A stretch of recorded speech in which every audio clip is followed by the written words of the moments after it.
Adopted Whom Again, a Marvel fanfiction written on AO3 by Suit of Humor. The link for this fanfiction will be in the description box below, so I encourage you all to go check it out. Okay, you gotta tell your kid to stop drinking my shakes, Rhodey said, with an accusing look at Tony as he placed a half-empty bottle on the glass table. Tony blinked in confusion before looking back up at Rhodey. What? He said succinctly, and Rhodey rolled his eyes.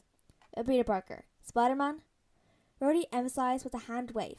Seriously, next time he steals my shakes, I'm going to replace all his snacks with granola bars. With that remark, Rhodey walked away in a huff, leaving a dumbstruck Tony staring at him. My kid? He asked, the open space, and stared down at his tablet before shaking his head to continue. Boss, I swear, keep your kid off the road during traffic hour. Happy grunted as he put his car into drive and took off from the office. It's hell waiting for the girders to be lifted for the street to cross.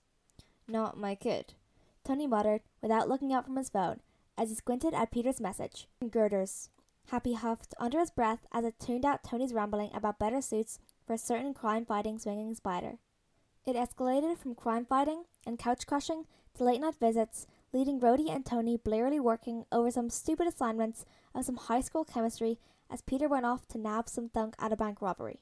Rhodey threw a pen at Tony's head when he commented that Rhodey wasn't using the right indigo for the assignment, and Peter observed that Tony's face was now balanced with another black eye looking bruise, even though it was just ink. Oh, no. Tony stared in thinly veiled disgust at the package on his bed. There's no way the sheets are going on any bed of mine.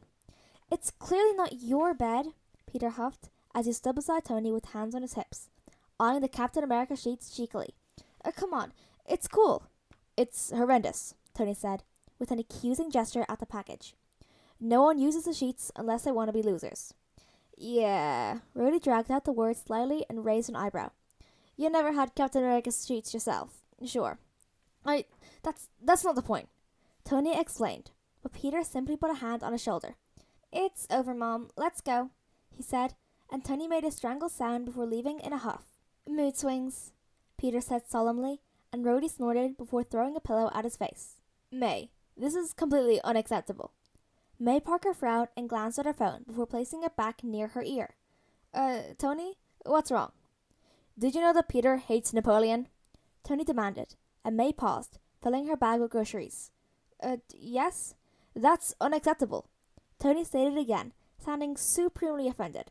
It's against the law. What law? May asked. Where are you guys? He's fine. He's just trashing the TV with Vision, Tony said dismissively, and even as May's eyebrows rose. That's not the point. The point is that no kid of mine should hate Napoleon. It's unnatural. May opened her mouth and closed it before clearing her throat. Tony? Yes? You know he's not your real kid, right? I'm gonna go trick him into eating some ice cream. Bye, Hotshot. May stared at her phone for an entire minute before going back to her groceries with a grumble of super genius kids and hovering mentors. Things got serious, though, when Peter went up against Vulture and landed him in the hospital for the first time since Tony had met him. I should have been faster, Tony muttered into his palms. I should have caught him. You were busy bringing Vulture down, Rhodey said for the umpteenth time, sharing a look with Happy over Tony's shoulder. You did the best you could. The best isn't enough, Tony snarled, still cradling his head in his hands. It was only May's hurried arrival that got Tony out of his seat, when he spent the entire time hovering around her till she pushed him into his seat and told him to stay put. He's okay, the doctor told them a few hours after he smiled gently at the group around them. Family members can come see him now. Tony started to go with May and then stilled, awkwardly stuffing his hands back into his pockets and taking a step back. Right, sorry, he said with a tight, fake smile, and was about to move away when May caught his arm and told him firmly, I did not let the kid lie to me about sciencing with you for days and accept he would come back with me after dinner for the compound for you to back away now, she said. Tony's eyes snapped up to meet hers. You're coming in with me. Understood? Tony looked at the calm woman for a moment before giving her a tired but real smile. Yeah, let's go. He nodded. May released his hand before pushing the door open. Well, Happy said, slapping his thighs as he got up from his seat. I guess we should go restock the fridge? Yeah, Rhodey agreed with a small smirk before scowling at Happy. But I'm sharpieing all my stuff. Kids always stealing my shakes. You know you love him. Happy teased and yelped when Rhodey pushed him back into his chair.